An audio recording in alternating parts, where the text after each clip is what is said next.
చెట్టుకు కాయ భారం అనుకోదు. అలాగే మన అమ్మానాన్నలు కూడా మనం భారం అనుకోరు ఫ్రెండ్స్. మనం ఎంత ఎదిగినా కూడా చంటి పిల్లోల్లా చూస్తారు. మనం ఎప్పుడు నవ్వుతూ ఏ కష్టం రాకుండా ఉన్నారని మన తల్లిదండ్రులు చివరి వరకు ఉండే వరకు కోరుకుంటారు. మనం ఏం చేస్తున్నాం ఫ్రెండ్స్? మన తల్లిదండ్రులను కనీసం ఒక్క ముద్ద అన్నం పెట్టకుండా మనం బయటకొచ్చి ఇంకొకరి నీతులు చెప్తున్నాము. కొందరైతే పెన్షన్ డబ్బులు వచ్చినప్పుడల్లా తల్లిదండ్రులతో గొడవపెట్టి కన్నీరు పెట్టిస్తున్నారు. ఇంకనైతే ఈ ఆస్తి తగాదాలు పంచుకొని శివపార్వతి లాంటి జంటలను విడదీసి వాళ్ళని బాధ పెడుతున్నారు. అలా చేయొద్దు ఫ్రెండ్స్.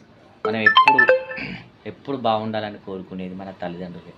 తల్లిదండ్రులను అనాథలు చేయకండి, రోడ్ల మీద విడిచిపెట్టకండి. వాళ్ళని చూస్తే గుండె తరుక్కుపోతుంది ఫ్రెండ్స్. ప్లీజ్ మన తల్లిదండ్రులకు ఒక ముద్ద అన్నం పెడితే, మన పిల్లలతో సమానంగా పెడితే మన ఇంట్లో పిల్లలకు తోడుంటారు. మనకి ఏ కష్టం వచ్చినా మనకు ధైర్యం చెప్తారు. అలాంటి తల్లిదండ్రులను చిన్న చూపు చూడకండి. తప్పుగా ఉంటే మన్నించండి ఫ్రెండ్స్.